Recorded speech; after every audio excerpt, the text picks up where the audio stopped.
She sits alone by a lamppost, trying to find a thought that escaped her mind. She says, Dad's the one I love the most. The stripes not far behind.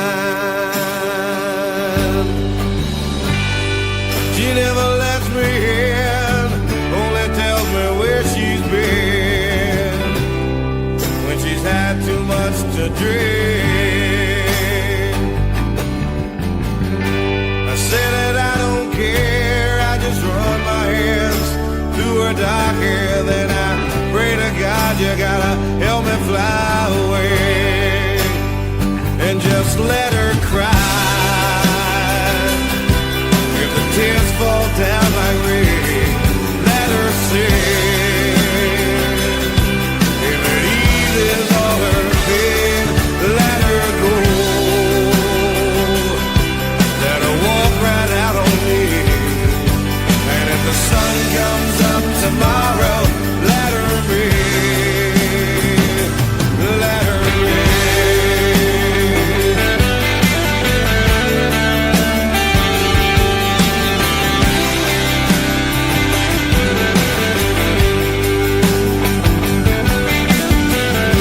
This morning I woke up alone, found a note standing by the phone, saying, baby, maybe I'll be back someday.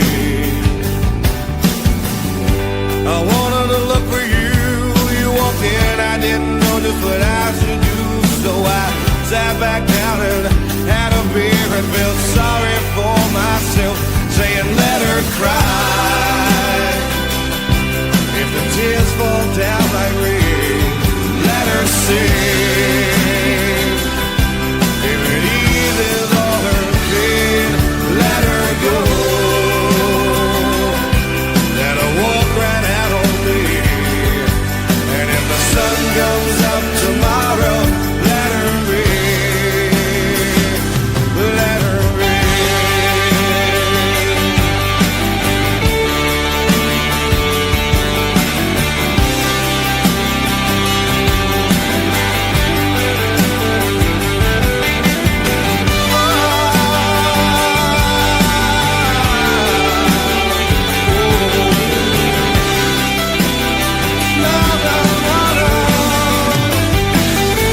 Let her cry.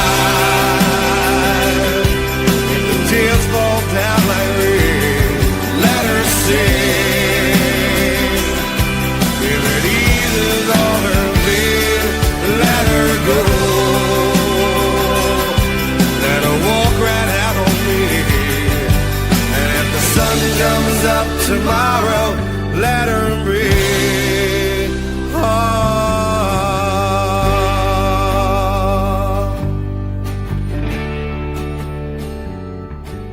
And Nasty.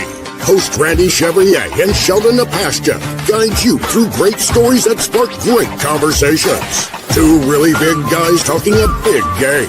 The boys are locked in and ready to go. Welcome to the ride.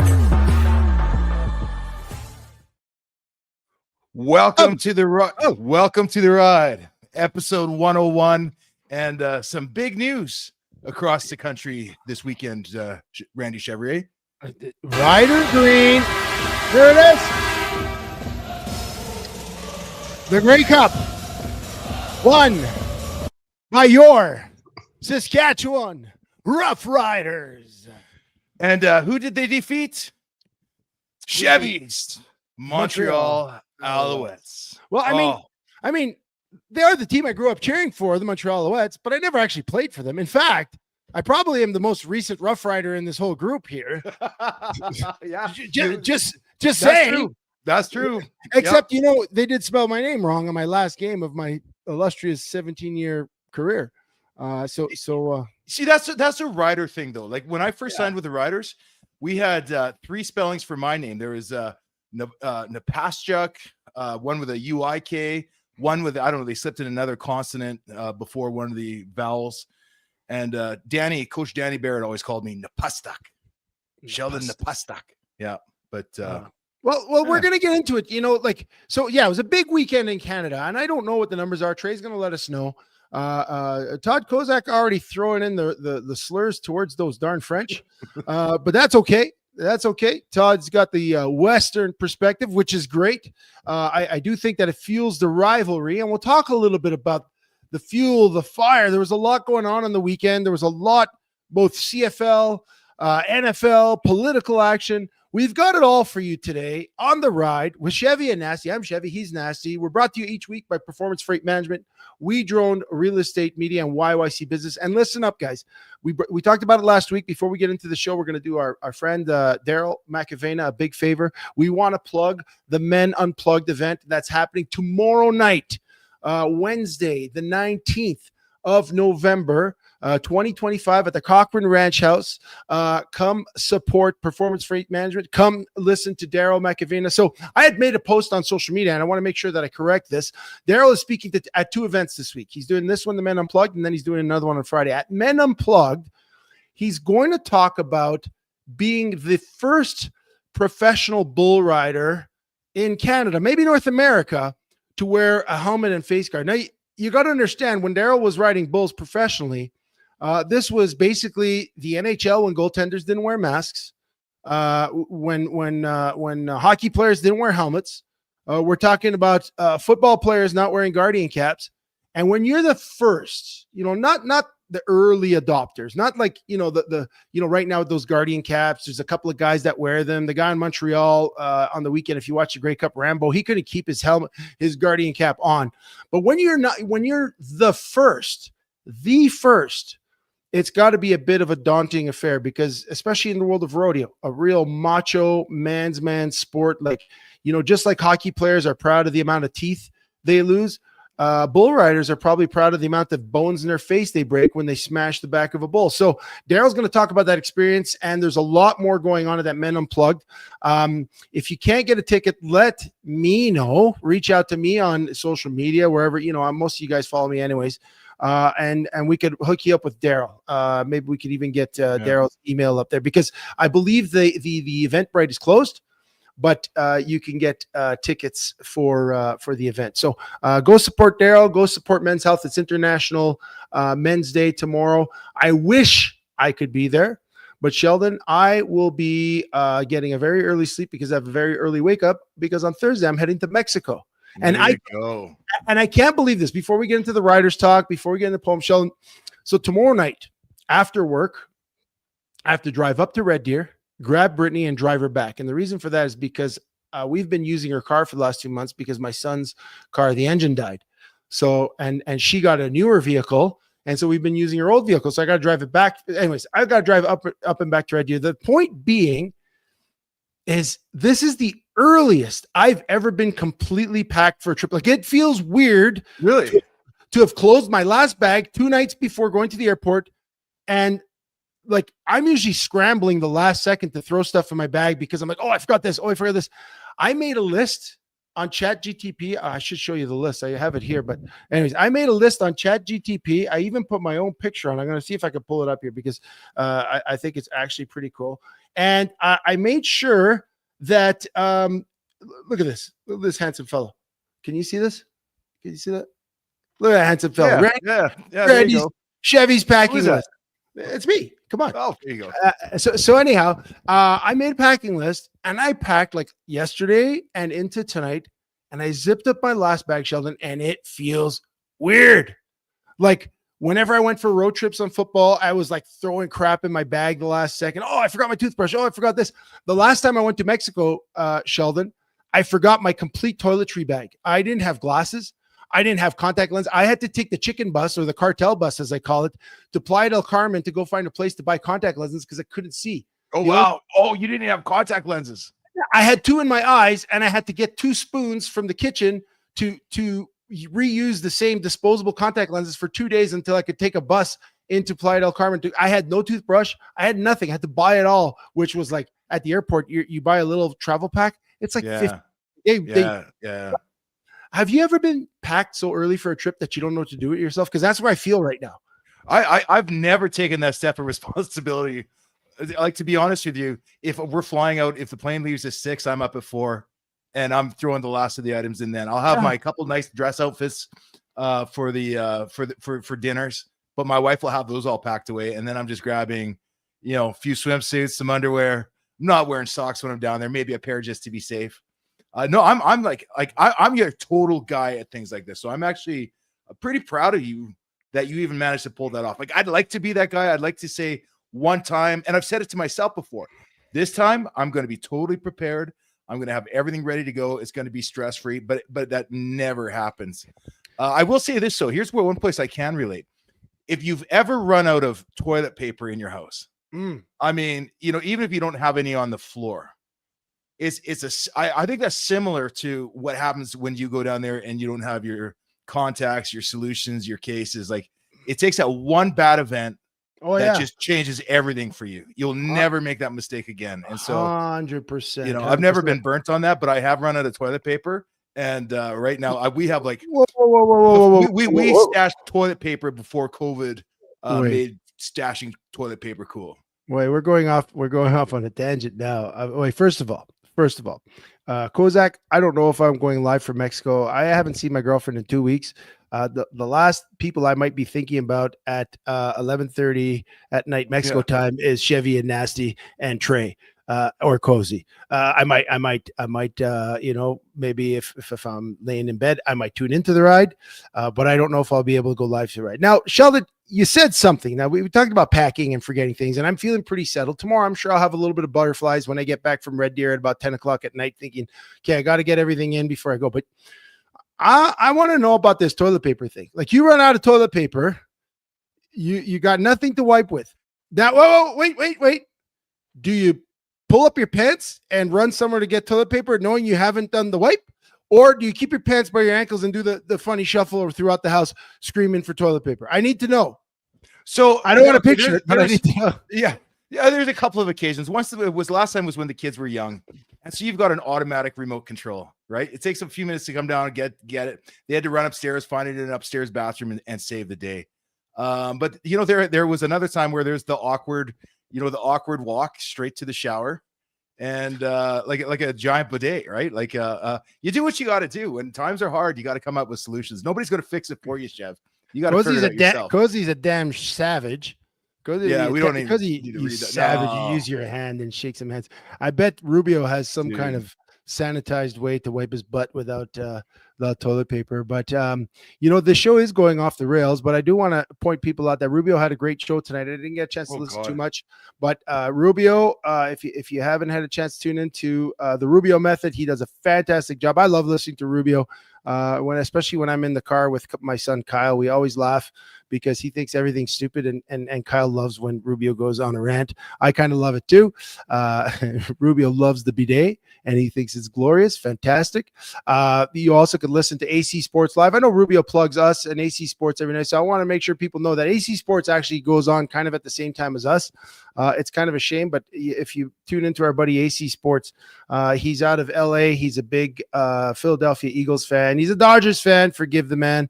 But anyhow, I think we should get this ride where it needs to get going because we have to talk CFL. We have to talk CFL, and there's no better way to talk CFL. Hold on, Trey. Jesus, man. We haven't even done the poem. Well, let's go, Trey. Then to get into it with a CFL-themed Grey Cup poem. Come on, Trey. And now, 300-pound poetry with Chevy and Nasty.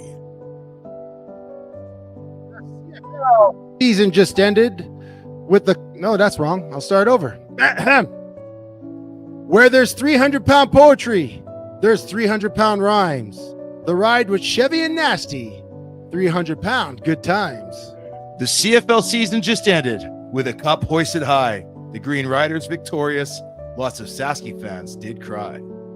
Their defense was stellar and their quarterback was no fool. But the strength of their team was their head coach. Oh, so cool. So the Prime Minister got bored. Do we think that's okay? We'll talk about that and the national anthem. And should we ever interrupt its play? I think he got booed, not bored. Shadur Sanders got some action after the starting QB was forced to sit. And the Bengals' Jamar Chase now suspended after choosing to spit. We spit in the face of danger, and we spit in the face of boring.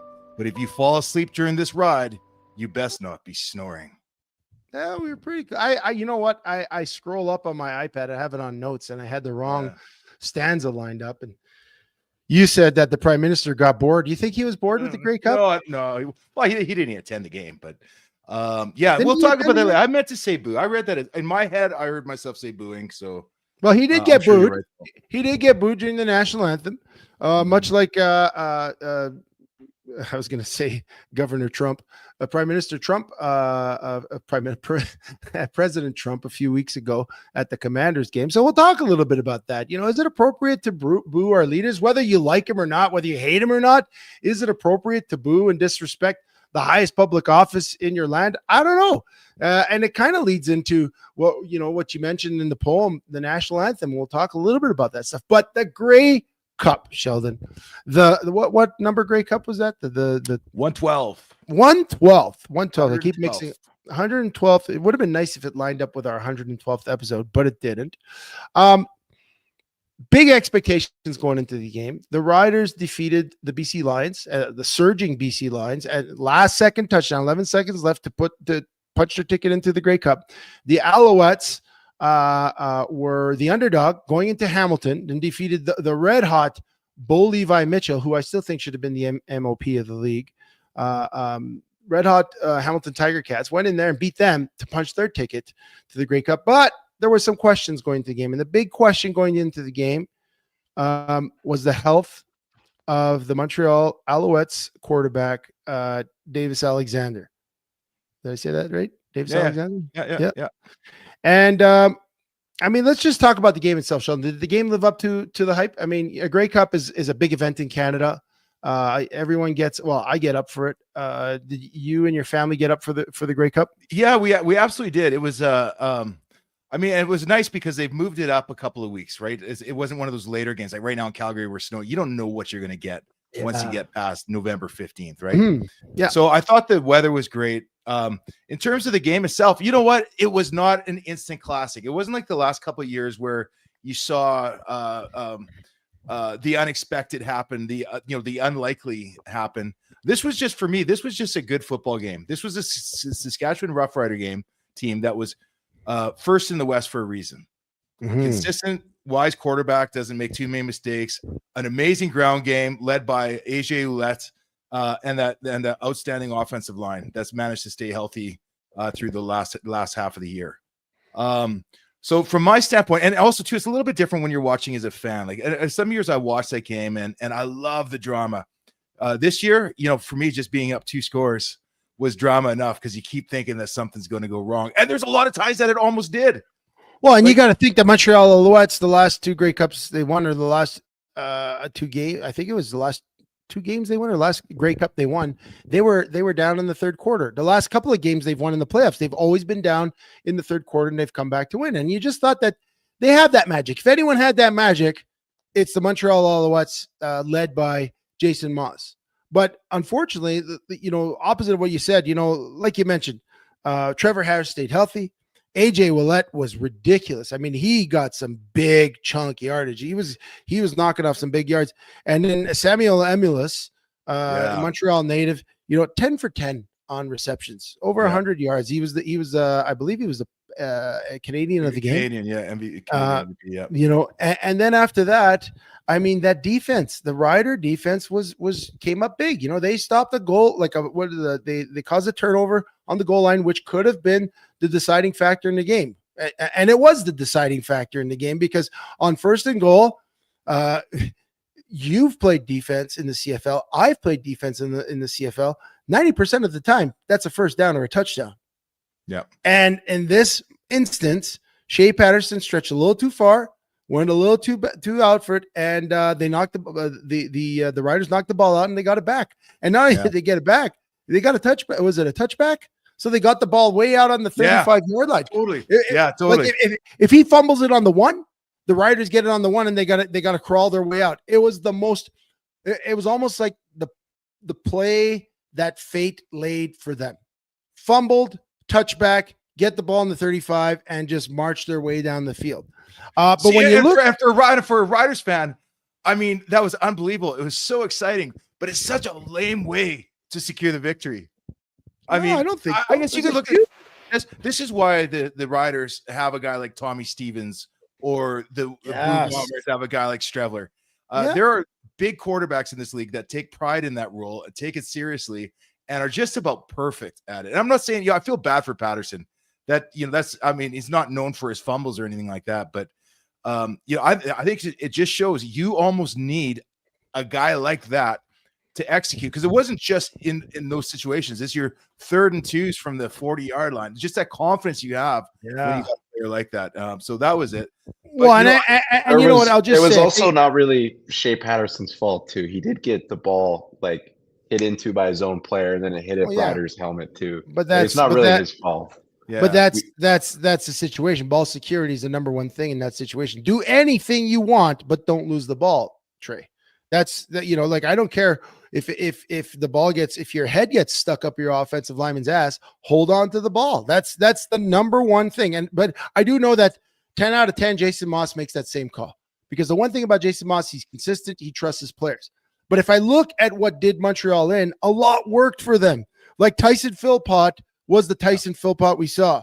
Tyler Snead, at one point he makes that huge play and we're like, oh, is Montreal back? I really, really enjoyed watching Travis Tease, the little returner. They've got some good things, but that question mark that they came into the game with, the health of their quarterback, you saw it. And every time, every pick that he threw seemed to be the result of him saying, well, I can't run. I'm not going to take a sack, and I'm going to try and chuck it up. He threw 3 picks, 0 touchdowns, but he was missing that dimension. And when you watch Davis Alexander, he's like a young Dave Dickinson, a young Doug Flutie, a Drew Tate. He actually reminds me very much of Drew Tate when he was playing for Calgary and all cylinders were firing. But they were not firing yesterday. I'll even take it a step further. You talked about Tyson Philpott, and he was the guy I think everybody was watching. Snead, Austin Mack, who didn't have a reception, which was unbelievable. But you look at Philpott; he has some exciting catches and runs. I mean, he's a dynamic player. He was targeted 9 and caught 4. Yeah, and even the ones that he caught, no fault of his own, the ball was not getting there in time. It was underthrown. He had to come back to it, so he's getting tackled as he caught it. It was those little things that that Davis looked fine. He put up almost matching numbers to Harris, a lower completion percentage, but they both threw for 300 yards. Yep. They both moved the ball up and down the field, but there were so many missed opportunities. And I'll tell you what, the one thing about the big game, and it always drove me nuts when a guy, just misses. He drops the pass on 2nd and 8, laughs it off. Okay, we'll get him next time. Chev, in the big game, there sometimes are no more chances. Yeah, like you don't get another opportunity for that. You look at Montreal, and who was it with the Ento? Just a stud. The interception at the beginning that he dropped. They get the dish off to Ouellette, and he just jumps it because Harris didn't have time to really read the defense on that one. He just completely missed him, jumped it. That would have been an easy pick 6. Yeah, but you don't get those chances back. I know what happened in the first 2 minutes of the ball game, but you don't get those back. Oh, that's huge. Well, you look at Rough Riders kicker Brett Lawther. Had the opportunity to seal it, and he was struggling early in the season. And a couple of years ago, I think he was on pace to be the record-setting kicker in the league. And this year, he was just having a hell of a time. And he kind of settled down a bit the last few weeks. And then when the Riders needed him most, he missed. Yeah. And I'll tell you what, if there was anyone that was sweating it the most at the last couple of minutes of that game, it was him above anyone else. Listen, Sheldon, we set it up that the Riders won, why the Alouettes lost, but let's take a quick break and let's get into the Riders a little bit more. Like, what is the reason that they were so good this year? What is the reason they were the team of destiny? Was it the offense? Was it the defense? Was it the head coach? Was it just Ryder Green and it was their time to shine? Let's take a break, and then when we get back, we'll dive into the Riders. We'll dive into the Grey Cup. I know you cooked some good food. I want to know what the Grey Cup experience was at the Napastuk House, and then we'll talk about next year going into the CFL. A couple of loose ends to tie up. We got to see what's going on before we put a bow on this season. So take a break, guys. Get a snack, have a pee, come back in 2 minutes, and we'll chat some more CFL. Performance Freight Management is a global logistic freight shipping company that will handle the entire shipping process for any package to any country. Whether it be a simple truck shipment from your office to Toronto or your company importing generators from China, PFM Freight handles it all.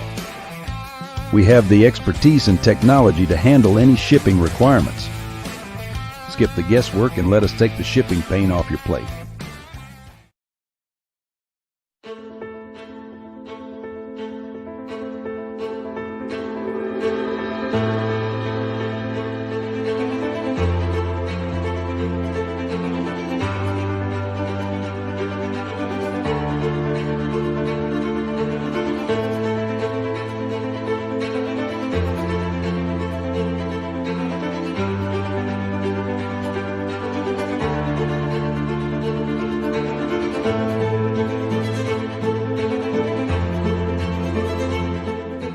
Do you want your business to be known? YYCCalgaryBusiness.ca is Calgary's only online media platform that gets you noticed. Short-form video content is rapidly taking over as the most effective way to engage your audience. Whether you're being interviewed on a vodcast, sharing a sizzle reel, or even hosting your own show, there is one place you can publicize your business. We want to tell your story and introduce you to our network of empowered business owners and leaders right here in Calgary. Isn't it time you took your digital game to 11? Call us or email us now.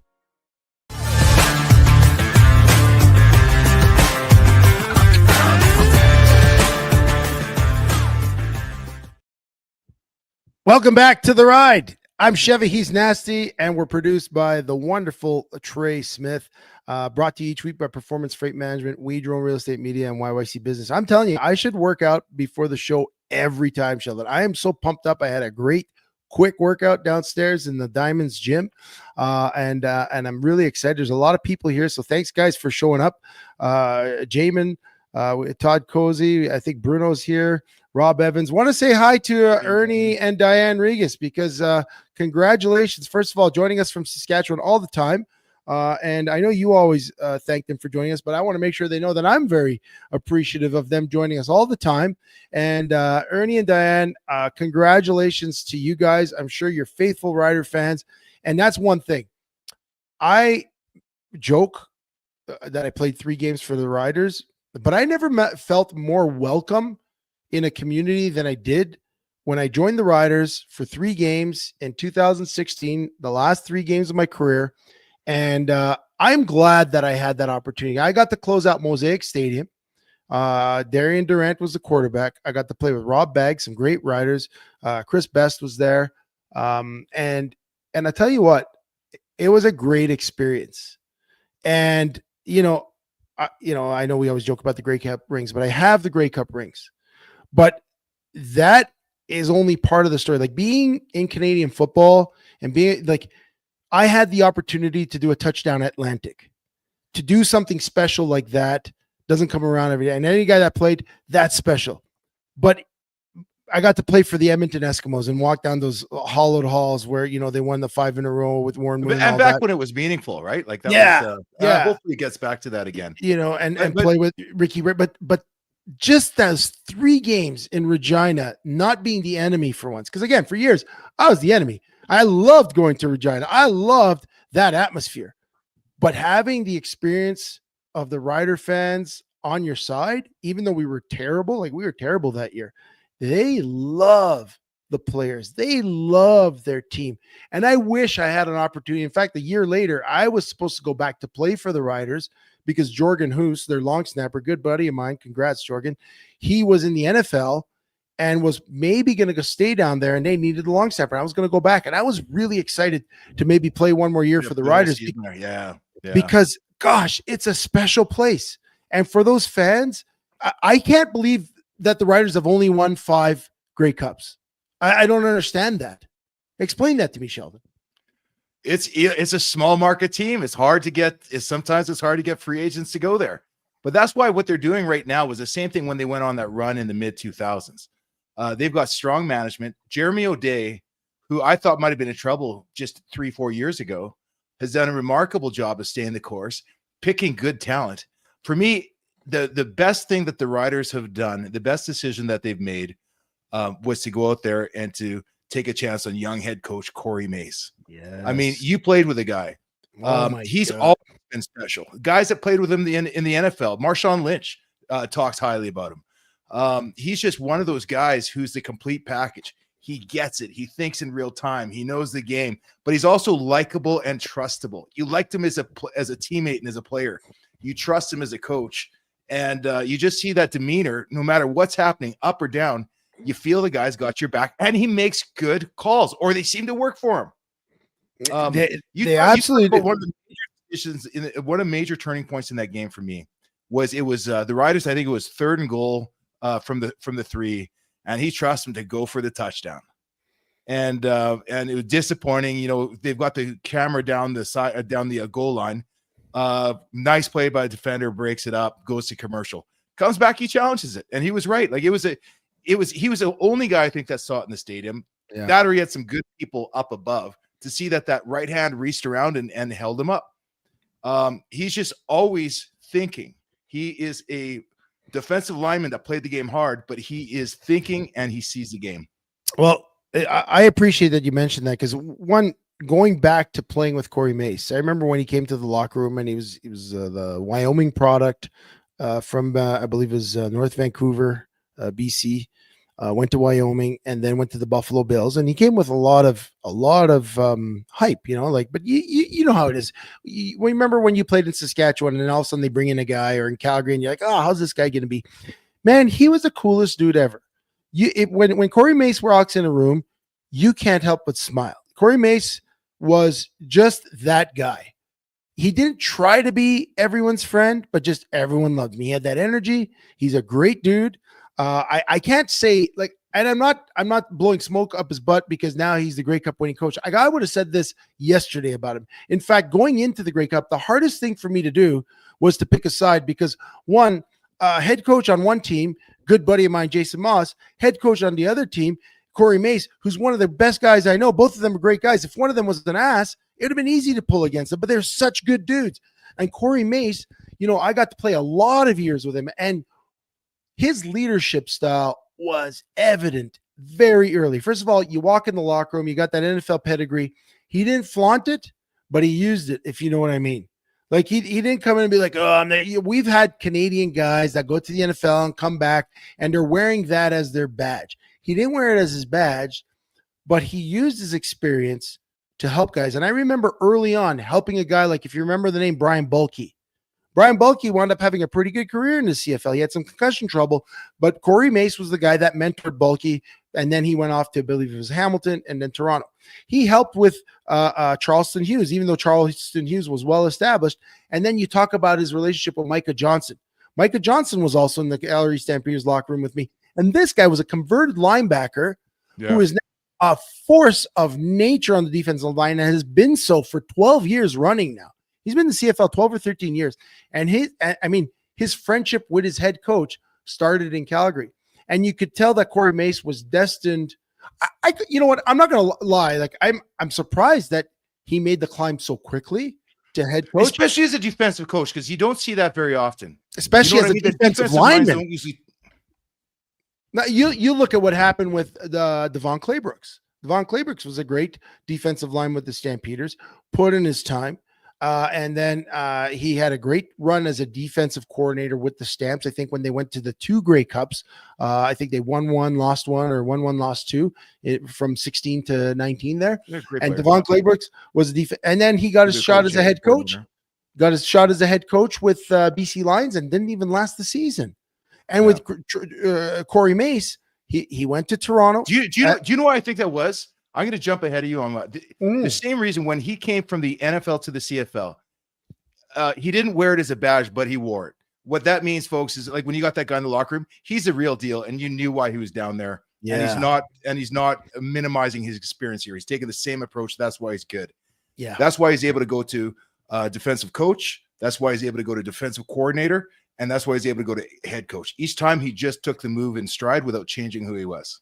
And I can't say, I hardly know the guy, but he was the first Canadian defensive tackle since our generation of players that I actually thought was worth a shit. I was actually excited when I watched him. I was heartbroken when he started having those back problems because I had season tickets back then, and he was the one guy I actually loved to watch play the position. Yeah, and he battled those back problems for a while, but you mentioned it, TSN, Luke Wilson interviews Marshawn Lynch, and Marshawn Lynch, he's a great character and stuff, but for him to kind of reach back and say, hey, you know what? Corey Mace is one of my favorite Canadians. Like him and I chat all the time. That goes to the staying power of someone personality. He's not forgotten because, you're talking about him being back in the Buffalo Bills pre-2000 and I don't know, what is it, 2012 around that. And here, all these years later, he's still highly regarded by his former teammates. And then, you look at the way the players celebrated with him, you could tell he's a player's coach. And I look at that Riders roster, and as I reflect, obviously I picked Montreal last week, and it provides great drama. But like I said, hard to pick against the Riders. And I look at that roster. There's a few guys that I played with. You talk about Jorgen Hughes, great guy. Tavon Campbell. Great story there. I was his first roommate on a road trip with Calgary when he came to the Stamps. Toronto kid, went to University of Regina, ran a 4.3 in the Canadian CFL Combine, comes for a year with the Stamps, then goes to the Riders. I was a teammate of his with the Riders, and then he got picked up by I believe it was the Canadian National Rugby Sevens team, and went to Australia or New Zealand to compete. And then after that, signed a practice squad deal with the Jets, bounced around, Jets, I believe Dolphins, and then Jaguars, and then stuck in the NFL for about 8 years. And this year comes back to Regina and was one of the stellar players on the defense. I believe he got an interception in the game on Sunday. And just, contributions from guys all around, character guys. You talk about their offensive coordinator, Mark Mueller. Great dude. Mark Mueller, the grandson of the great Ron Lancaster. Mark was in Calgary when I was in there. Like, there are some quality individuals that Corey Mace surrounded himself with. And I believe that's the reason they won. Like everything else, you have Trevor Harris that stayed healthy this year. Yeah. Super important because an injured through the second half. An injured Trevor Harris got Coach Dickinson fired 2 years ago, right? He gets hurt. They go on a losing streak, fire the coach. And that almost happened to Corey Mace this year at the beginning when they went on a bit of a slump, and people were kind of calling for Mace's head, if you recall. But the cool thing about Mace, and what I think it was, is his cool demeanor on the sidelines. And I think back, especially last week, we talked about that against BC, that call to punt, kick the field goal, and then punt with about 1:48 left. Yeah, trusting his defense would get him back the ball and give his quarterback a shot to call. It's almost like you could see coming off of him, like. You hear the commentators talk about, well, what do? You got to go for the points. He didn't panic because he knew this. And this with 2.5 minutes left, each team's going to have the ball twice. Yep. This is not the play to live and die on. Because if he missed on that, if you remember the situation, if you missed on that and they drove, we're out. We're down two scores. Not going to happen. He wanted to play the conventional way, trusted his defense because he knows his defense. The trust that he puts out onto his team, you can see it within the way the leadership, whether it's offense or defense on the field, just always looks pro. It's not a team that melts down. For instance, I look at the Ottawa Red Blacks, and they're a team with a lot of talent. And they've been a team. I know I'm jumping all over the place here. No, that's fine. But you can spot the good teams that keep their cool in the tough situations. Yeah. And then you spot the teams where somebody takes a 15-yard penalty at the worst time possible, does something selfish, something stupid, because they just don't understand the situation. Yeah. And when I take a look at the Saskatchewan Roughriders, they're just not going to give you that opportunity by beating themselves. Let me tell you one more thing. You mentioned it before. You talked about when the Riders went on the run in the 2000s there. And I remember, I loved playing the Riders because I hated the Riders. Everyone said, well, who is Calgary's biggest rival? And it always seemed that everyone was our biggest rival. We had the target on our backs. So the Riders got up for us. The Eskimos got up for us. BC there was a point where we were it and everyone was on, and every team was a rivalry. And especially when you went to Saskatchewan because of the 13th man, the Green Riders, the Rider Nation. But the biggest change with the Riders that I recall happened when they had a whole bunch of injuries to the receiving core and it became the Canadian Air Force. You remember when they had Rob Oh, yeah, Bagg? big time. They had I can't even remember all the guys. Getzlaff, Bagg, I think Fantuz was there. Like, that was it. They had a squad of Canadians, and I'm looking at the game yesterday or on Sunday. I keep saying yesterday because it feels like it was yesterday. I'm looking at the game yesterday, and look at the names and the nationalities or where their receivers come from. If you look at the guys catching balls for the Riders, it's pretty much all Canadian. Samuel Amulis, Montreal product from Vanier College. Tommy Neild. Okay. You have Kean Schaefer Baker and Aju, right? All these guys Canadian. Obviously, you had AJ Willett catching a couple of balls. You had Dante Myers, and you had that's it. Dante Myers and Willett catching balls. Everything else is Canadian guys. That's huge, and that really ignites a fan base, And I think when you talk about what that team of destiny is, it's when you give the ball to those Canadian guys that just won't quit. There's something different about a Canadian getting an opportunity to make a play in the Grey Cup versus anybody else. And I'm not saying it's less special to the guys that put in the time throughout the year. I'm not saying it's less special for AJ Willett, and I'm not saying it's less special for Dante Myers. But you telling me that Tommy Neild, it's not the biggest thing that's ever happened in his life. Like, he didn't play in front of 100,000 people in the U.S. This is his biggest moment. I mean, I was in the Grey Cup on Regina in 2003, and I recovered a Keith Stokes fumble on a punt. And that was the hugest play I ever made in a football game in my life up until that point. And that was almost a turning point in the game that I didn't even remember until a few years later when I went to the Grey Cup, because it was such a blur. But you look at what the Riders have, and they have a great nucleus of Canadians, like talented guys. And like I said, that leadership. So yeah, if I'm going to say put a bow on that, congratulations to the Riders. Congratulations to Corey Mace. It's a long time coming. A special congratulations to all the fans. What happens next year, Sheldon? Are the Riders the team to repeat? Are they the new Winnipeg Blue Bombers?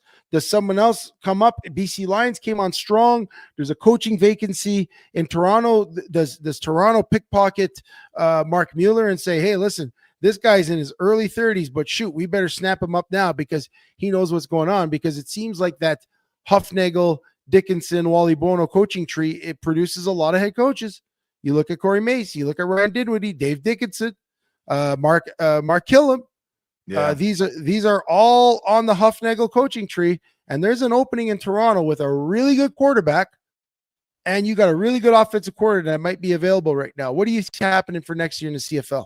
So for sure, you named a few names there that are definitely going to be having sit-down meetings with the Argonauts here in the offseason. But the way I see it right now, to be the best, you got to beat the best. And right now, Saskatchewan Roughriders, despite Trevor Harris being a year older, if he can stay healthy, he can lead almost any team to victory. The guy's playing some of his best ball right now. But it's all those other parts that you talked about. That defense is still solid. Micah Johnson, the fountain of youth. I don't know how he's doing it at 37, but he looks good. But they've got depth. They can get through injuries. Saskatchewan Roughriders are definitely the favorite going into next year. But you can't discount the BC Lions. I mean, Nathan Rourke, it took a little bit last year. Geez, is he the same guy coming to the NFL? It took him a little bit to get rolling this season.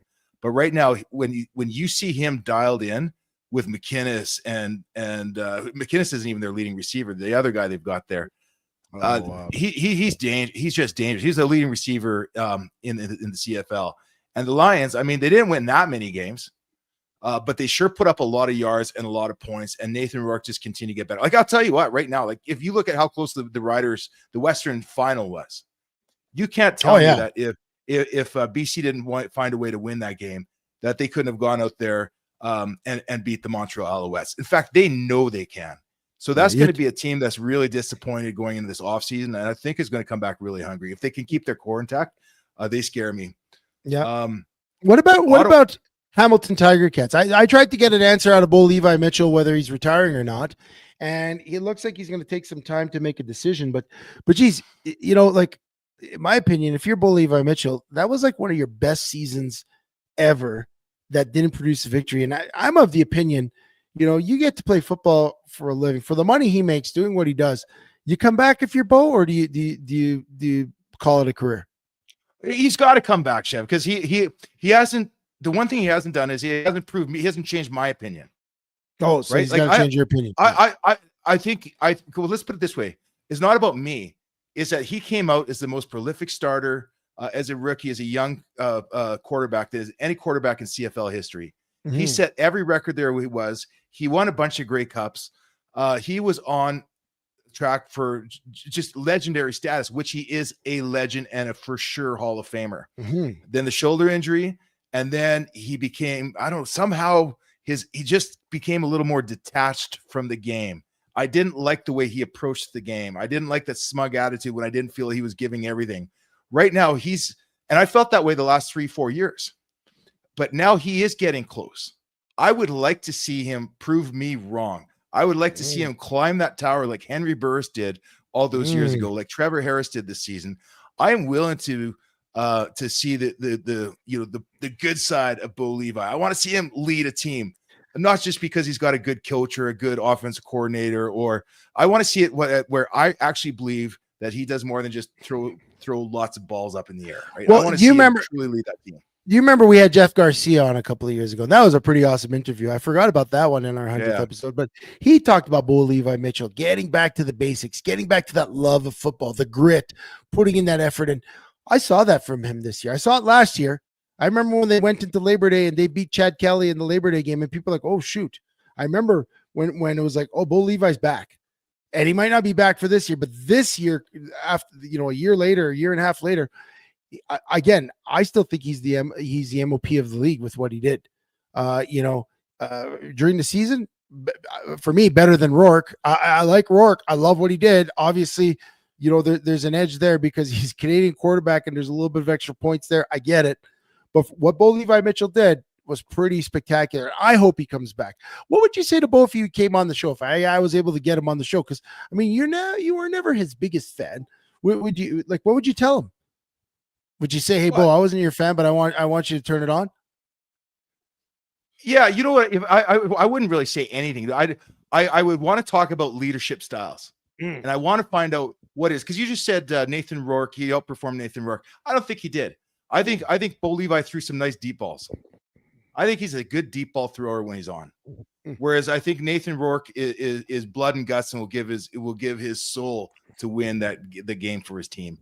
And I'd like to better understand what Bo Levi makes him tick. You know him, I don't.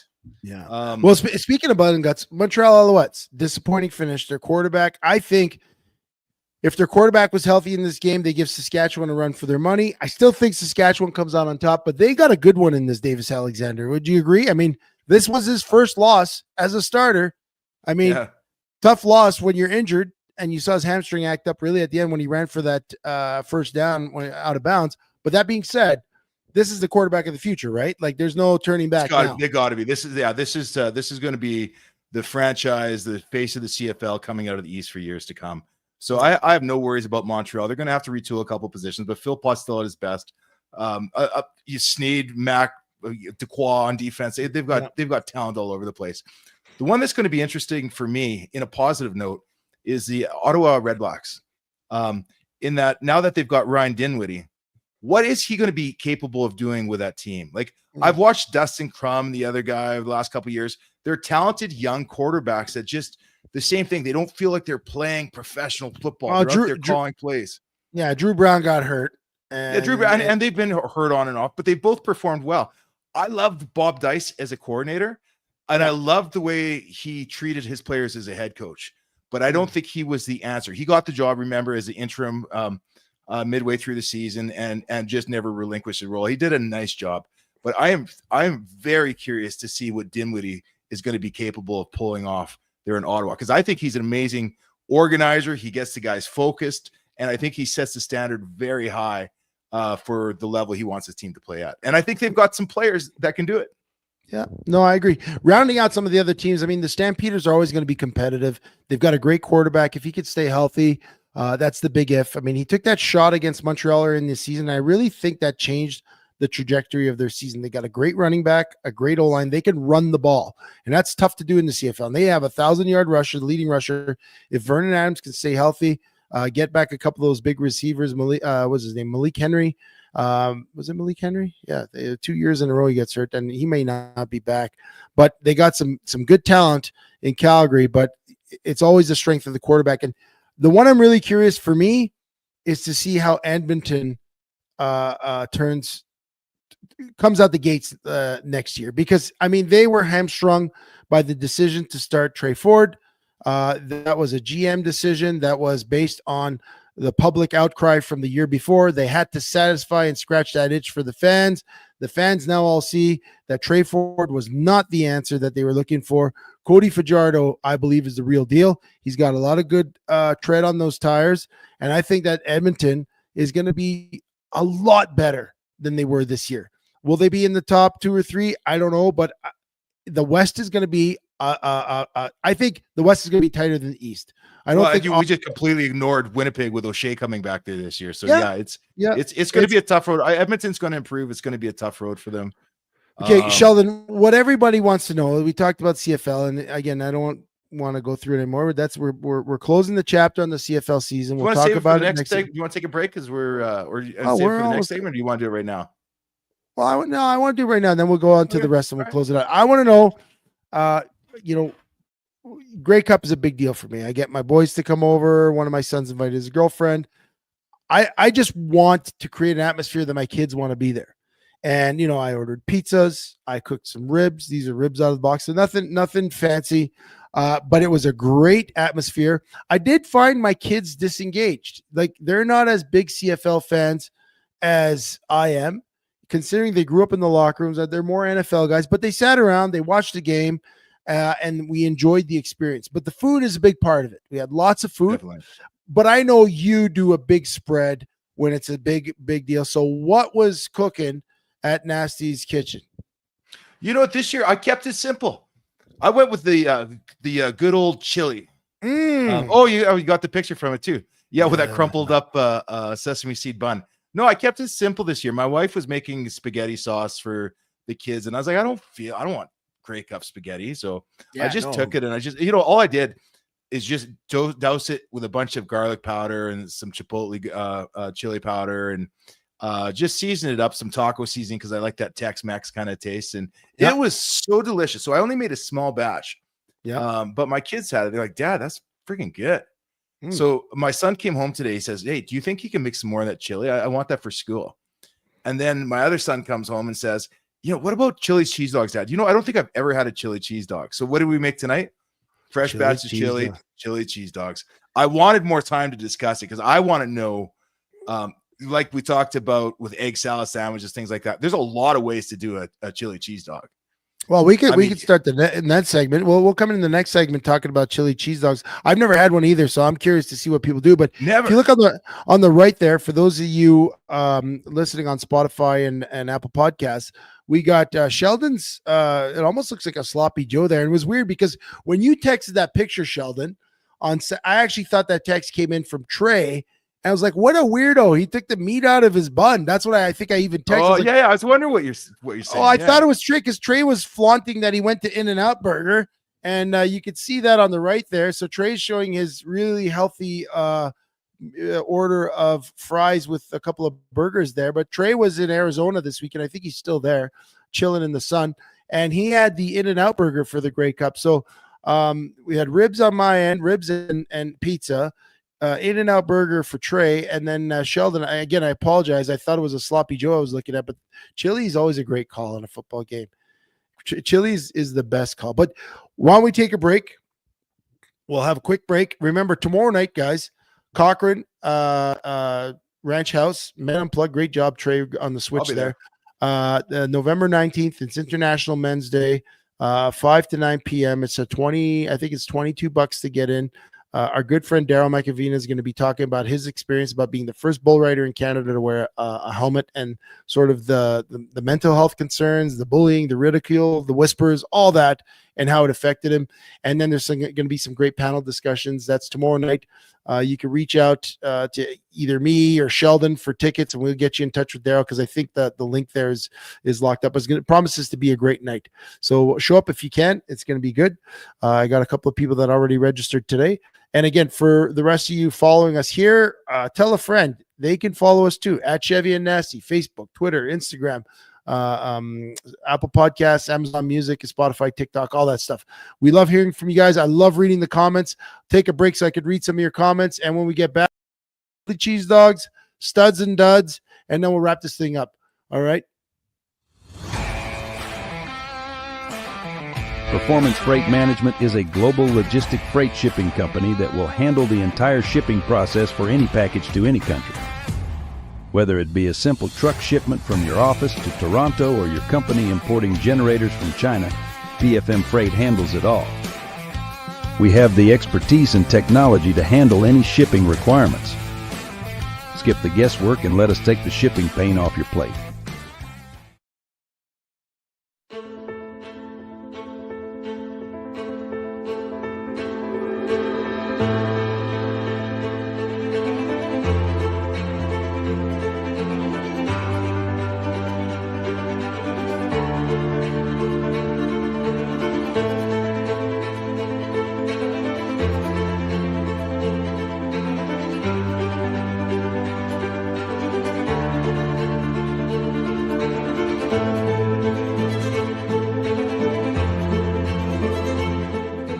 Do you want your business to be known? YYCCalgaryBusiness.ca is Calgary's only online media platform that gets you noticed. Short-form video content is rapidly taking over as the most effective way to engage your audience. Whether you're being interviewed on a vodcast, sharing a sizzle reel, or even hosting your own show, there is one place you can publicize your business. We want to tell your story and introduce you to our network of empowered business owners and leaders right here in Calgary. Isn't it time you took your digital game to 11? Call us or email us now.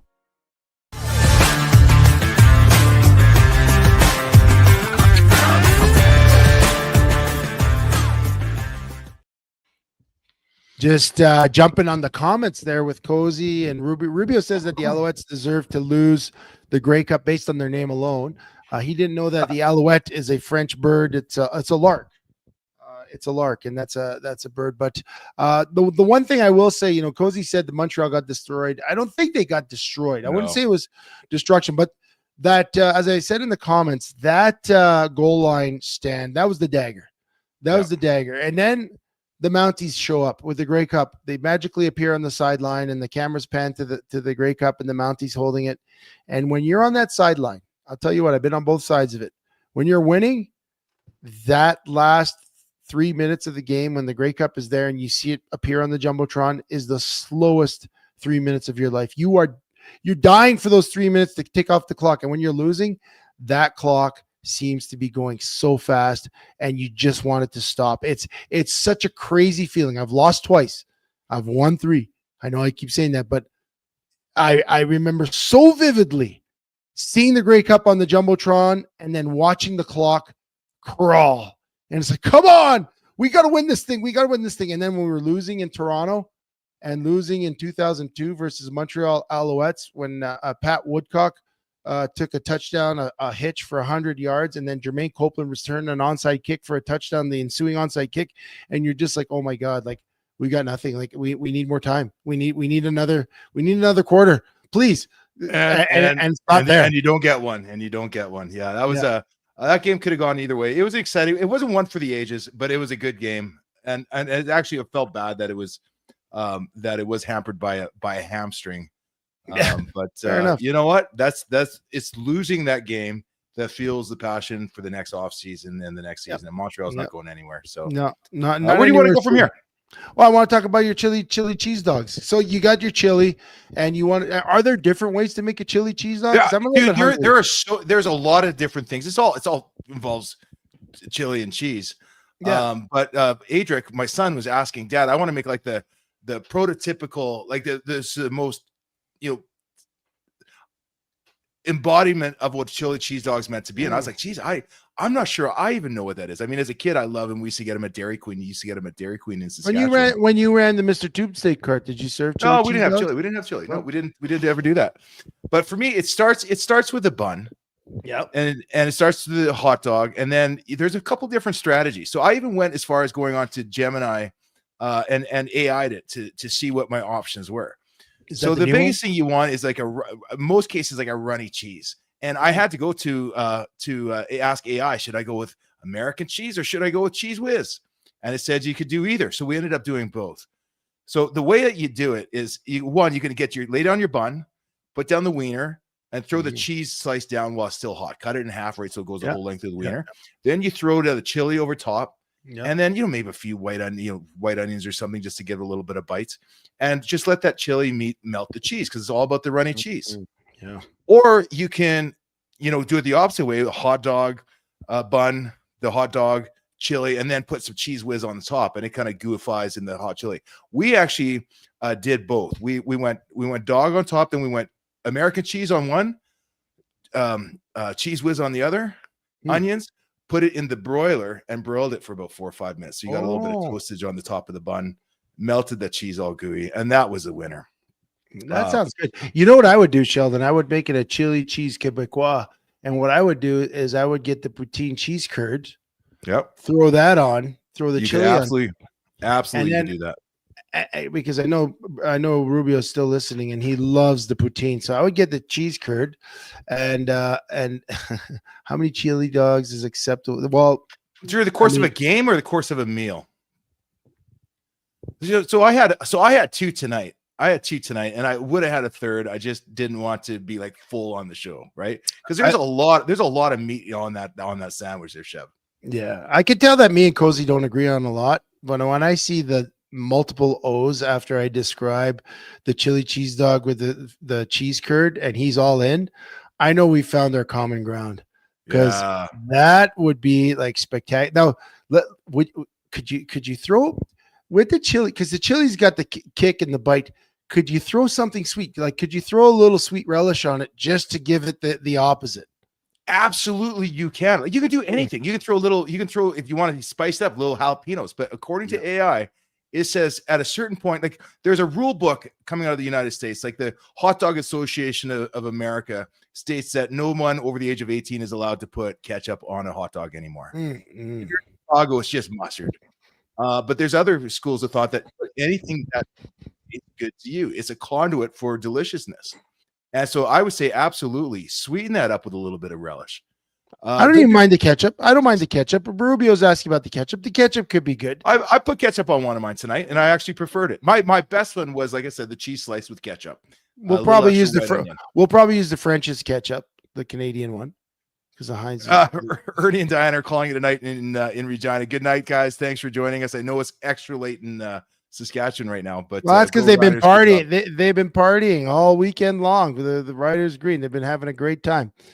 Sheldon, chili cheese dogs are making me hungry, but I'm also a little sleepy, and we got a bit to get through tonight. Okay, so I'm going to make a chili. Well, I'm going to Mexico, so I'm not doing the chili cheese dog yet. Oh, caramelized onions. Todd, stop. We're hungry. We got to finish the show, man. I don't have any chili or hot dogs at my house. Sheldon, beyond the Grey Cup, I think we'll just stay within the Grey Cup. Studs and duds. I guess Trey, hit the splitter. Studs and duds. So in the Grey Cup, we mentioned it at the start of the show. For the national anthem, the camera pans across to Stuart Johnson, the commissioner of the CFL, and then beyond him, to his left was Prime Minister Mark Carney. Received a chorus of boos, much like Donald Trump getting booed a couple of weeks ago at the Commanders game. Now, I get that people have political affiliations. If you're liberal, you're going to love Carney. If you're a conservative, you're going to hate him. If you're Democrat, you're going to hate Trump. And if you're Republican, you're going to love him. That's the way it is. But I remember a day and age. I lived in the U.S., obviously we follow American politics so closely, and even Canadian politics, where it didn't matter your political affiliation. The highest office, you respected it. I feel like for two different reasons, the clown that we had for the last 9 years, Justin Trudeau, and the clown that they have in the United States, Donald Trump, have really done a disservice to the integrity of what the office is. And I believe they've opened the door for public booing and public shaming. Sheldon, stud or dud on the fans' parts for booing the highest office? Because I'm having a hard time with. Hey, first, I'm gonna call dud on you there a little bit too, but I'm going to say that you pay for the ticket and you have your right. Yeah. Now, I've seen Trump go into UFC. I've seen him go to college wrestling tournaments. I've seen him go to all kinds of sporting events where they are on their feet loving it. Yeah, for sure. Now, you walk into Washington, D.C., which I don't know if you follow how the electoral votes go there, but it votes something like 96% Democrat. They cannot stand the guy. Okay, they fair enough. hate the guy. I mean, he just dodged a lot of government programs. Yeah, he is absolutely enemy number one to the civil servants working in Washington. No surprise there. I don't think he's going to lose any sleep over it either. Now let's look at Carney. So now Carney can go into BC Place. He'll probably get a mixed reception. He'll go into Montreal. They'll probably get a mixed reception. They might love him there. Toronto, Ontario, they'll love him. But he was in Winnipeg. Now Winnipeg is pretty balanced. But who was playing? The Saskatchewan Roughriders. And it was 60% Rider fans in the stands or more. And I'll tell you what, all you guys talk all you want about cars and things like that. If you're in Saskatchewan right now, all you know is this: you've got 100% tariffs on your canola, 100% tariffs on your chickpeas. You have nothing coming back from Ottawa to Saskatchewan. You're the brunt of all the jokes. You cannot stand liberal politics. So they just let him know how they felt. And you know what? In all fairness, I bet you felt good for them to be there. Now, he's not going to get the reception in every stadium. Oh, wait, what did I get the dud for then? You fail to recognize that Trump, a lot of in Washington, they're going to consider him a clown. But if you watch him going to stadium after stadium after stadium, he's like watching Bret the Hitman Hart walk into a wrestling artist or NBC. Yeah, and I get it, and I love him. So again, I get it. I get it. Like, I'm not a big Donald Trump fan. Like, I think no, and that's I'm not saying you have to be. And I'm not a Mark. I'm probably Mark Carney hasn't done enough to scar me like Trudeau did. His politics I don't agree with, but for the most part. But as a person and as a leader, again, he's obviously following his party politics, but he's not an affront. But even at that, when Donald Trump was calling our prime minister Governor Trudeau, I had a hard time with that. I have a hard time with people disrespecting things that are Canadian. And I had a hard time with him disrespecting the West for the last 10 years. It's just one of those things. Politics are politics. The best thing I've seen all week, Chev, and I don't know if this has come across your social media feed yet, John Cleese, right? 30 years ago from Monty Python. Yep. And he has this take on extremism. And he talks about, how easy it is to feel like a good person once you become extreme. On the left, all you have to do is hate politicians and cops and authority figures and moderates, right? Anybody that stands in the way of what you want. And if you're on the right, it's so easy to be a good person because you're allowed to hate leftists and communists and immigrants and university professors and moderates. And the fact of the matter is, when you're on a side, anything left of extremism are bad guys, and you can act however you want, and you can just blame it on, well, I wouldn't have said that if that person wasn't Hitler. They deserved it. In fact, if we had more people in power, we'd all be happier in a better place. But everybody picks a side, and the other guy's the enemy, and the other guy's the bad guy. Right. One's in the middle that can kind of look at both sides and say, oh, okay, I get why they hate him. I get why they hate him. I don't think this is a new problem. I just think we're at a time when we have very strong polarizing leaders on either side. Well, again, but again, for me, Sheldon, it's not about the leaders. It's about the position. And again, we had a whole talk last week about the poppy and disrespecting the poppy and what that means to Canada. And to me, the prime minister is our highest office. I was not happy with the election. I did not want Mark Carney to be my prime minister, but he is. When George Bush was the president of the United States, he was still Mr. President to most of the Democrats. When Bill Clinton was president of the United States, he was Mr. President. Same with Obama. Even though people disliked, Trump is not Mr. President to a lot of people. Carney, especially Trudeau. You nailed it. So the Democrats would not accept Trump as president. But what I'm saying, and that's where the whole thing started to change. I mean, they had problems with Obama, just like they had problems with Bush. Yes, but Sheldon, the climate he creates is he's kind of a reprehensible people. We even thought, we're not going to go into it today, but 2 instances today, he's talking down to people. When you're the president of the United States, there's a way you're supposed to comport yourself. And the problem is he ruined the office, just like if Trudeau would be those partisan politics in states, he would be equivalent to a Democrat. He ruined the image for the prime minister's office because he was too loosey-goosey. He discounted everyone. He acted more like a spoiled rich kid than someone in power. I do see more integrity out of Mark Carney. I still don't trust him because it's still early in his. No, because he says different things to different audiences, right? But that's what, again. Okay. Well, you keep. I'll let it go. The piggy comment you're talking about today. I'm just going to challenge you this. Tomorrow, watch the whole thing. Okay. She asked him a very pointed question, and he looked her in the eye, and he gave her a 48-second answer, and then he moved on to the next reporter. Now, this reporter that he called a piggy was a very attractive blonde lady, professional. Has been doing it for a long time. I don't care what it is. The next question, You don't do that. Come on. Yeah, however, Trudeau's done it, and even Biden called the guy a stupid son. Yeah, I know. And I'm just saying. I agree with you. It's out there. I don't have this discussion with people that only pick on the one side.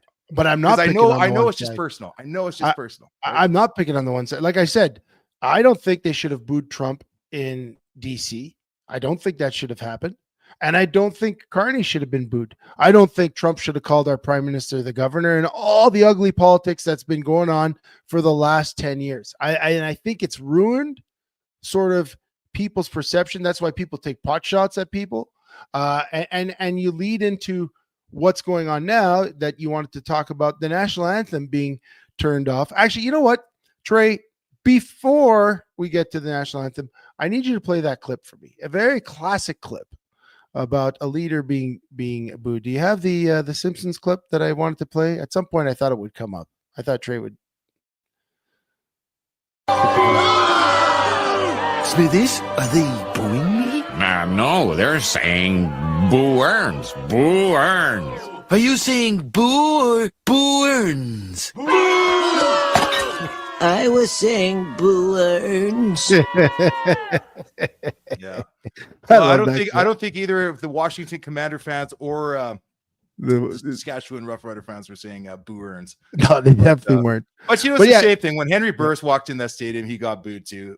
They're all big boys.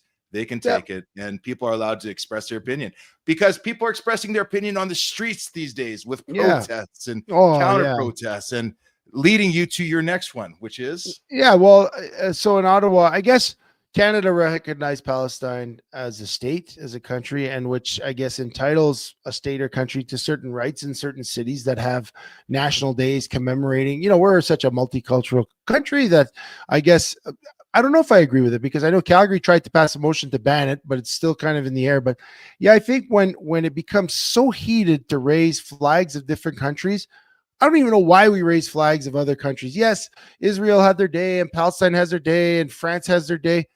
In Canada, we should just raise the Canadian flag, and that would end any sort of stupidity that's going on.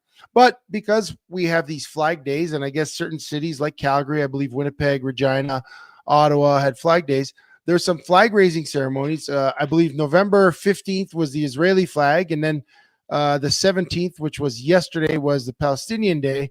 And some guy was playing the national anthem. I'm not sure at what point during the ceremony, but I believe, Sheldon, the police turned it off. Is that correct?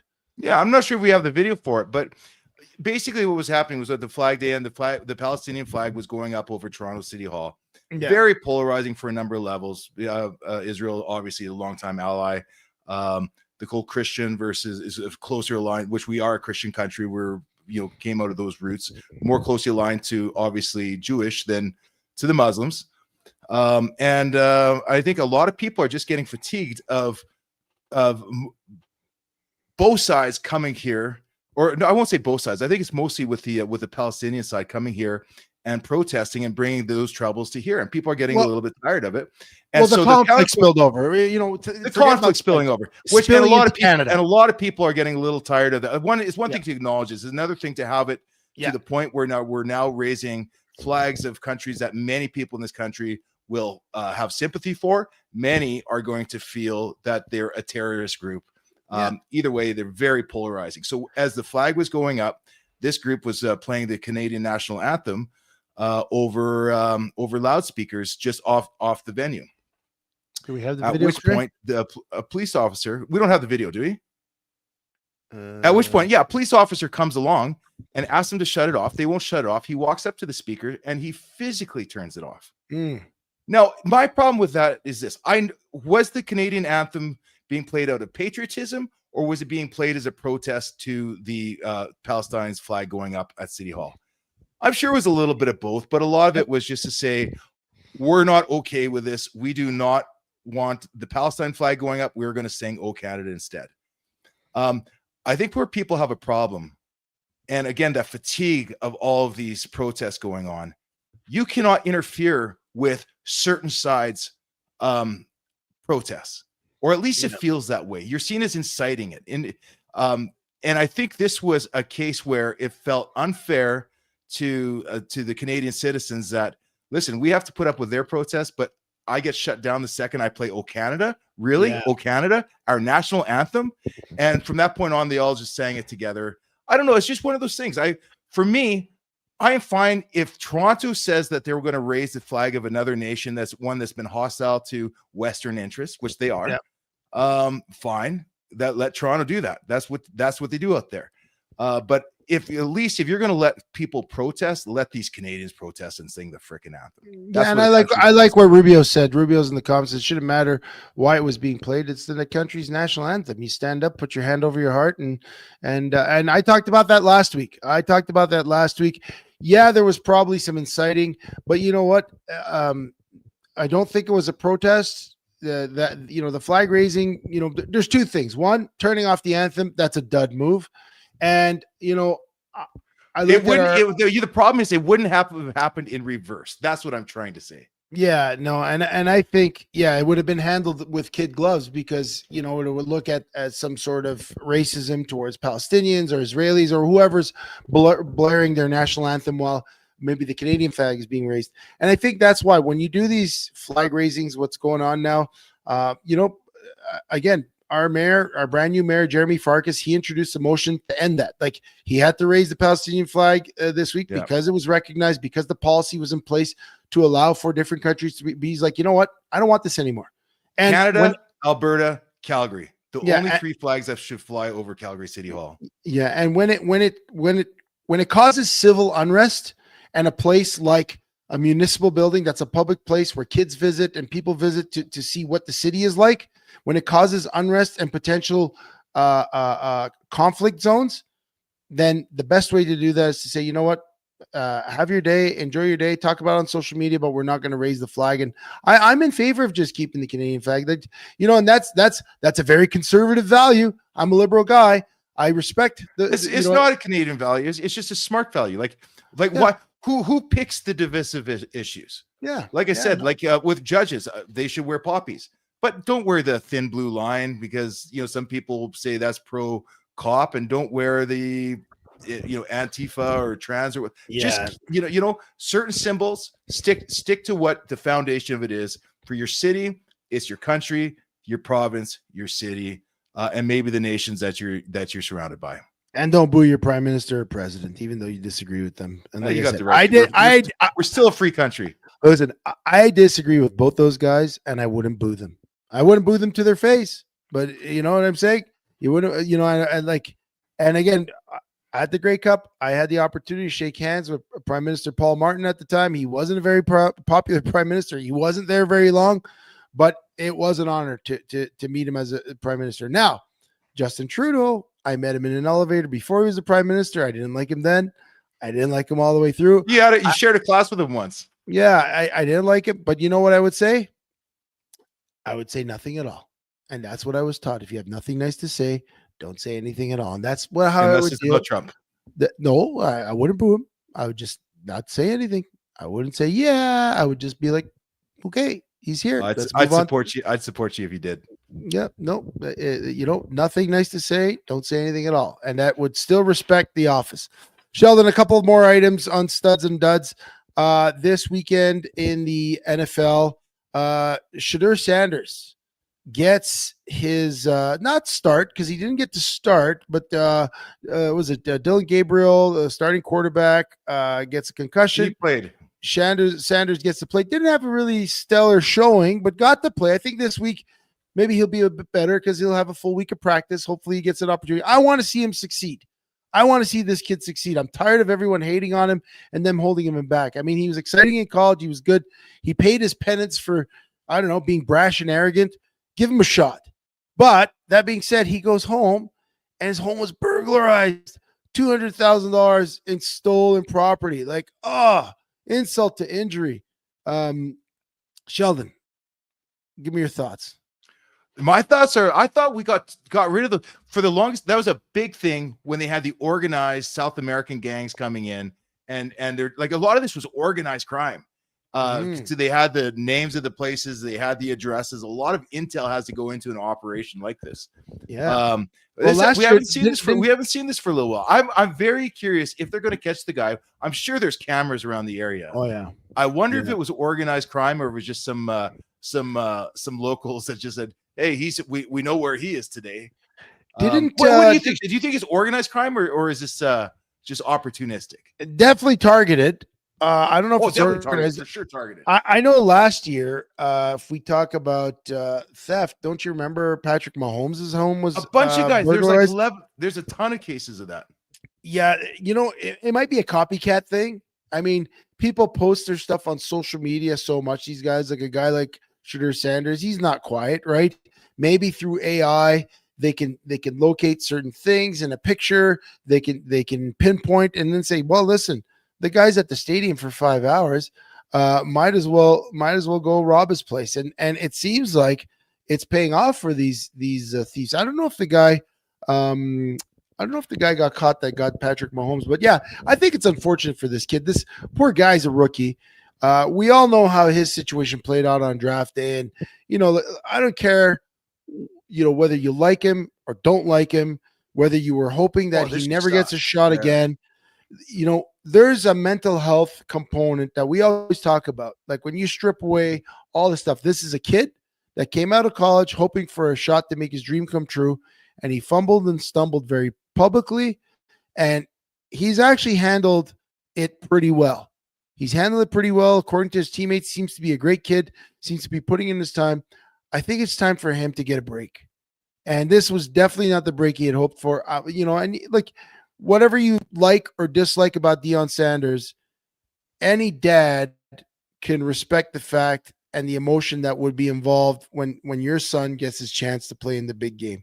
I mean, I feel it when I watch my kids play sports and they do something well. Can you imagine seeing your son play in the NFL and get his first shot and then go home after a tough game and then find out he got robbed? That's got to be disheartening. So hopefully I'm one of those guys. I love the underdog. I love the comeback story.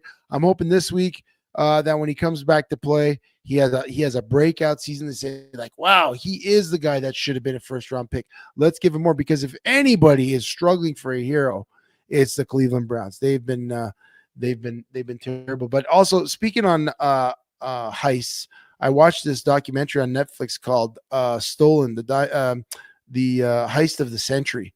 And it's about these guys that robbed the diamond exchange in Belgium. It's so fantastic. It's so Ocean's 11 that you got to check this out. And it's pretty cool how they did it, but then also they got caught. And it's pretty interesting. But they basically went and stole the diamonds in the heart of the diamond exchange in Belgium, which is like the Fort Knox of the diamond industry. And these guys took over $100 million worth of stuff. And the police couldn't believe how they did it. Next, dud, Sheldon, or stud. Well, I think it's a dud. But Jamar Chase, Cincinnati Bengals, Jamar Chase. This is the second time this year we see a guy spit on an opponent and now will face a suspension. What's going on in the NFL, Sheldon, with the guys spitting on each other? I mean, this is the biggest form of disrespect you can find. He spit on Jalen Ramsey. Jalen Ramsey punched him back. Jalen Ramsey gets tossed out of the game. Upon further review, you see that Chase spit on him. I want your thoughts on this. It's disgusting, dude. Canadians aren't spitters. It's not just the NFL. It's happened in the CFL. Like we've talked about, our good friend Raheem Abdullah may or may not have been involved in it. I don't know where this stuff comes from. Like that's the lowest of the low. It's got to be a cultural thing. I could not imagine ever do. I've heard the expression spitting mad, but dude, if you ever spat on me, I mean, it wouldn't end at the end of the game. To me, that's the most disrespectful thing you can do. Well, and that's what Jalen Ramsey said. He said, after a guy spits on me, I don't care about football. I don't care about rules. I don't care about fines. And I was listening to Shannon Sharp. He was on his podcast with Chad Johnson, and they were talking about this. And, you know, the spitting thing culturally goes way back to the slave trade. And I know even the Italians that came here, like when you were seen as the lowest of the low and you walk by people and, you know, back in the slave days in the deep South and anywhere that I know my people were, people like the locals, people spit on you. It was like you were the floor to them. You were beneath the floor and you were eligible to receive a spit. And it was the lowest. I get that. But in other cultures, like if you go to Europe, you get arrested for spitting on a sidewalk because it was so dirty and spread disease. Like somewhere between Europe and America, spitting became okay. Like I couldn't spit on a dog in Europe without getting arrested. Yet I could spit on a slave if that's where you're saying it came from. To me, that's just is that a Southern thing then? Is that but it's the lowest form of degradation. And so what Shannon Sharp was saying, he's like, you know what it meant. Like he was kind of talking and pontificating to Jamar Chase. He's like, you know what it meant to your ancestors to be spit on. You know what it meant to even your grandparents in the 60s in the South during the segregation and when the civil rights movement was going on. Being spit on was the lowest form of degradation, and now you're doing it to someone else. Oh, I would love to get Rubio's thoughts on that. Do people in California spit? Because I don't think we do up here. And I see what you're saying, but I also my reality check on that is who are these Americans? Who are these American whites? When you're asking spit, you mean like spit on the floor? Like I've spit on the floor before. Oh, sure, yeah. But I mean to spit on another person. I mean it's just see, I've never really seen that. I mean it's the two cases this year, Jamar Chase, and obviously we had that alleged like when that alleged incident happened years ago against Toronto. That was the first of all, I even heard of spitting on a human being and how terrible it was. You remember? I don't know if you remember, but the receiver's name was Robert Baker. He got out of the bottom of the pile. He was so upset. He was losing his mind, much like Jalen Ramsey was. And when his teammates tried to calm him down, Noel Prefontaine, the kicker, Robert Baker punched him in the nose and deformed him. You remember his nose was caved in? No, I don't. I remember him punching him. I never saw his nose afterwards. Oh, yeah. He caved in his nose. Now, granted, you know, last year, the Hawk Tua girl almost brought it back, right? She almost made it where maybe not classy. Yeah, that was for a little different reason. That was a little different reason. There was a different connotation to her spit. I don't think we should go there. Sheldon, this was another great episode. I really love your take on the Riders. It's cool that, you know, we got to see a team that was so starved for a championship. I mean, you think about the 13th man when they lost and the scar that put on their legacy. You think about the Paul McCallum poop on the lawn. Like, listen, and a lot of Saskatchewan are Jays fans and Oilers fans. Yeah, right? There's a real strong connection there. So it's been a hard couple of years for Riders. Yeah, our good producer Trey, you know, he's had a tough couple of years. The Oilers broke his heart. The Blue Jays broke his heart. I'm sure there's another team in there that broke his heart. And now here he finally gets to celebrate. Trey, let's give you the last word on this. I mean, you were 9 years old when the Riders won their last cup. It was the greatest moment of your life at that point. Where does this rank for you? Because I mean, you had the heartbreak of the Oilers 2 years in a row. And you played that clip last week, but how it torched you. And then the Blue Jays broke your heart again to Rubio's Dodgers. And here you are. You finally get your championship. How you feel and how does it compare? I would say it's like a B tier kind of joy for me. Like obviously still a big CFL and a Riders fan. But the crushing defeat of the Oilers and the Blue Jays, like I know how amazing it would feel if they won. And this like fulfilled me, but I don't think quite up to the standard that if like even if the Seahawks won another Super Bowl or the Riders or the Jays or the Oilers winning. I thought what you said in the green room before was the best when you're talking about your first Grey Cup is the big one, right? The first time that before you realize it's a 9-team league and hypothetically every 10 years you should be winning one. That first Grey Cup experience is massive. After that, it is sort of a bit of a B high or a B low, isn't it? Yeah. Like I'm obviously thrilled. And it was awesome. And my grandparents back in beachy Saskatchewan and my dad are all pretty stoked. And you can still live off of it for the next year. Yeah. Right? The people that I was down in Palm Springs with too are Riders fans. So we celebrated it. But yeah, I can only imagine like if that was a B tier celebration for the Riders, how an A tier celebration is going to be when the Oilers or the Jays finally win one in my life. Yeah. Yeah, well, if we do call that a B tier celebration, it was definitely pretty massive. I know a lot of people. I guess the one thing about it is it still feels like if you're a CFL fan, you're still a bit of an underdog from the other major leagues. It still if you're a fan and you know that team, it's still a special feeling. And it does. You technically you should win one every 9 years. Yeah, exactly. Right. Yeah, well, I think it was like a nice little. It's not like a Christmas present. It was like opening the stocking on the year. It restored my faith in sports a little bit. Put together some. It's like putting tape on a broken heart, I'd say. Well, there you as go. a sports fan. So hey, guys, while I got you here and before we wrap up, I mentioned obviously I'm all packed, ready to go. I'm going to Mexico. I'm going for a week. I'm coming back next Friday. Next Tuesday, are we leaving the fans hanging? Are they going to be yearning for some Chevy and S? Do you guys need a break? Are you guys taking the reins? What's going on? You know what? I think I know we're just kind of talking about this now. We've teased it a little bit over the week. I'm good if Trey's good. Let's do it, Trey. If you're good. we did it episode 80. So every 20 episodes, I guess. And in fact, I'm going to say this. Let's put out a challenge here for those of you who are listening, and we'll put out some advertising. Are you good to start at 10 a.m. Mountain Standard Time? 10 a.m. 10 a.m. 10 p.m. Yeah, 10 p.m. Might be in class at 10 a.m. but 10 p.m. Yes, let's do it. Let's do it. All right, folks. So you guys should get you guys should get Rubio on and grab a couple of guests to come on. Yeah, we should try to get a guest or something. Yeah, that would make it more exciting than us two dorks yapping. Well, I think even having Daryl on to talk about his experience would be good because I know he has a couple of things to report on his trip to Portugal, his talk. Like there's lots to talk about. But if you guys are you guys really going on at 10 o'clock? Are you going to try that out? Let's go 10. Yeah, you going to try that out? What time is that Mexico time? Can someone tell me what time that is? Where are you staying? Mexico is a pretty large place, Chev. Yeah, but it goes north. It goes north-south. It doesn't cover a lot of time zones. I think it's good. I'm on the Atlantic side. I'm on the Playa del Carmen, Cancun side. It's probably Eastern time. That's probably Central time. Maybe Central. Maybe Central. Yeah, maybe Central. You said Cancun time. So what? Oh, geez. Okay, no, you're right. They're Eastern. It's 2 a.m. there right now. Whoa! So I'd have to tune in at 8 o'clock Eastern to get the show. Well, we'll see. Maybe I'll have some Wi-Fi, some good Wi-Fi out there.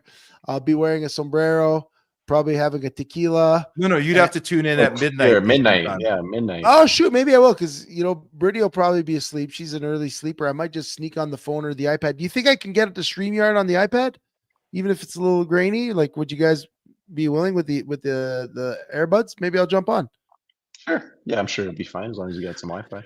Anyways, you guys text me. Let me know. I'll see if I can. But if I'm having too much fun and dancing the night away or a little bit too much tequila in me, I'll stay away because we know what that did to Trey the one time he was celebrating a little too hard. It was a little too rough on the edges. You guys can steer the ship right. Guys, everyone out there joining us, thank you so much for the show. Remember, tomorrow night's the Men Unplugged. You can follow at Chevy and Nasty on all our socials. Next week is going to be for sure Sheldon, for sure Trey, possibly me, maybe some guests. The ride is going to start at 10 p.m. Mountain Standard Time. They're experimenting here with the consistency. 10 p.m. Mountain Standard Time. That means a half an hour earlier. They may or may not finish half an hour earlier as well. Guys, thank you so much. Sheldon, great job tonight breaking down the game. Trey, great job pressing the buttons. And me, great job flipping sides to the Riders, because I did pick the Alouettes, but I'm happy that the Riders won. A lot of good dudes won the Grey Cup, and very happy for all the Rider fans. Much, much deserved Grey Cup. That Grey Cup needs to move around Canada for the 9-team league to keep it going. So love you guys. Thanks so much. Good luck tomorrow night, Daryl, and see you next time on the ride. Yeah.